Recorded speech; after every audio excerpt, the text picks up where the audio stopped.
how to link Facebook page to Instagram account. So if you want to link your Facebook page to Instagram account, then what you need to do, first you need to open up your Facebook application and go with your Facebook page. So switch to your page. And once you switch to your page, now you just need to simply go with the top right again, which has that 3-bar icon. And you need to go with settings option. You can go with the top right, which has that gear shaped icon. Now under settings, you need to scroll down and you'll find an option of linked accounts, which is right here under your permissions.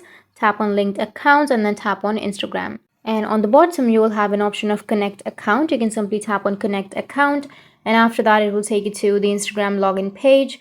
You just need to simply go and log into your Instagram on the page that Facebook shows you, and your account will be connected. But if you're not getting the connect account option, then it means you're not eligible and you need to have additional access to connect the page to your Instagram.